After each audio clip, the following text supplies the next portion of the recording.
Hello students. आज मैं आप लोगों को बताऊंगा पिलर्स ऑफ अकाउंटिंग के बारे में। पिलर्स जैसा कि उर्दू में हम बोलें तो बुनियादें होती हैं। तो अकाउंटिंग की भी कुछ बुनियादें हैं।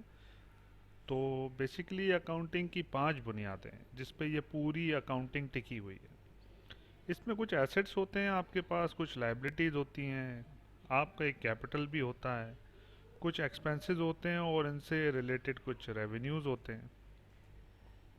तो बेसिकली हम अकाउंटिंग को 5 हिस्सों में बांट सकते हैं।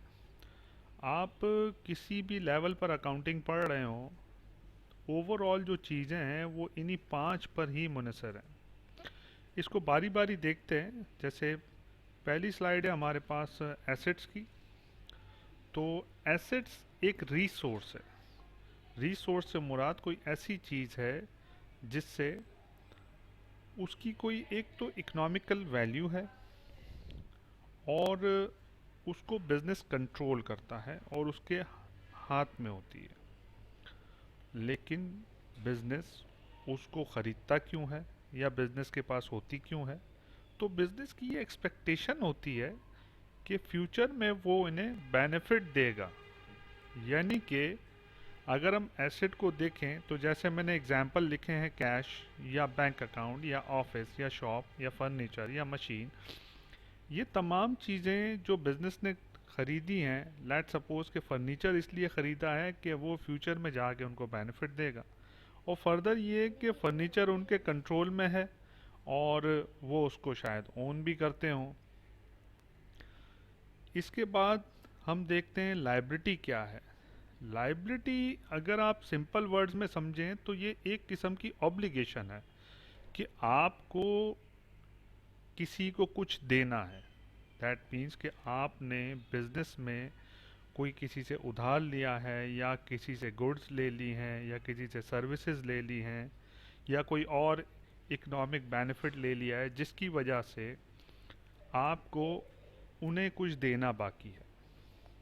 तो इसके कुछ एग्जांपल्स आप देखें तो जैसे अकाउंट्स पेएबल है, ये उस वक्त अराइज होते हैं जब आप किसी से उधार माल लेते हैं।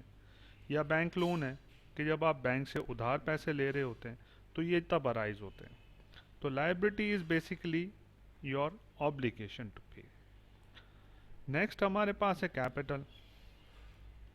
कैपिटल को यूं समझ लें कि आप जो कुछ भी इन्वेस्टर या एंटरप्रेन्योर इन्वेस्ट करता है अपने बिजनेस में, उसको हम कैपिटल कहते हैं।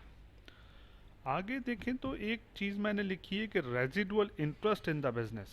रेजिडुअल इंटरेस्ट ये होता है कि आप अगर अकाउंटिंग इक्वेशन को देखें तो उसमें लिखा है कि asset is equals to liability plus capital.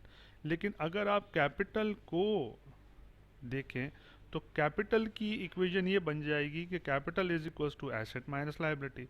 यानी कि एसेट्स में से अगर हम लाइबिलिटी माइनस कर दें तो जो कुछ भी बचता है वो हमारा कैपिटल है।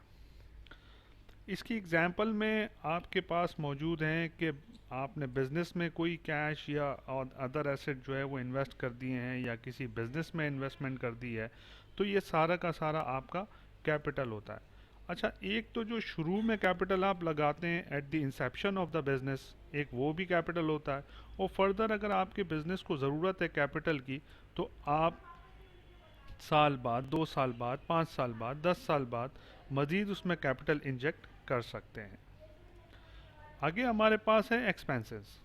एक्सपेंसेस बेसिकली क्या होते हैं कि ये एक किस्म की इकोनॉमिक कॉस्ट होती है। जस्ट लाइक कि आप अपने ऑपरेशंस को स्मूथली चला सकें।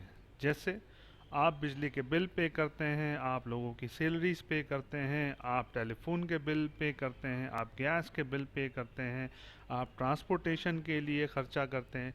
ये तमाम जो खर्चे आप कर रहे हैं, ये किस लिए कर रहे हैं? ये इसलिए कर रहे हैं कि आपके बिजनेस के जो ऑपरेशंस हैं वो स्मूथली चलते रहें। तो इसलिए एक्सपेंसेस हमेशा आपकी इकोनॉमिक कॉस्ट में लिखी जाती हैं कि वो हमेशा आपके एक्सपेंसेस बढ़ ही रहे होते हैं। आगे हमारे पास है रेवेन्यूज। रेवेन्यू को आप यूँ समझें कि ये हमारी इनकम है। देखें, कोई भी बिजनेसमैन है, उसका जो ऑब्जेक्टिव होता है बिजनेस करने का, वो तो टू अर्न प्रॉफिट है। तो प्रॉफिट आएगा किधर से? प्रॉफिट आएगा रेवेन्यू माइनस एक्सपेंसेस से, या जो भी कॉस्ट है आपकी उसको माइनस करके। तो रेवेन्यू बेसिकली बहुत ज़रूरी है किसी भी बिजनेस को चलाने के लिए। अगर किसी बिजनेस में रेवेन्यू नहीं हो रहा, दैट मीन्स के वो तो कुछ भी नहीं कर पा रहे, तो फिर सारी कॉस्ट जो इनकर हो रही है in shape of the expense, तो वो कहाँ से रिकवर होगी?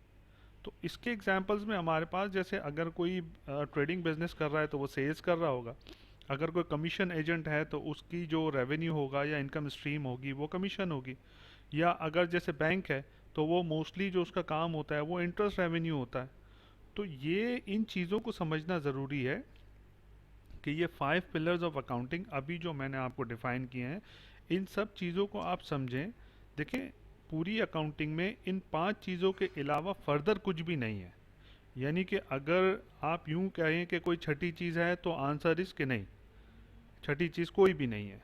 आपके पास सिर्फ ये 5 चीज़ें हैं, इन 5 चीज़ों पे फोकस करें, इंशाल्लाह आपकी पूरी अकाउंटिंग जो है वो आपको समझ में आनी शुरू हो जाएगी। Thank you very much.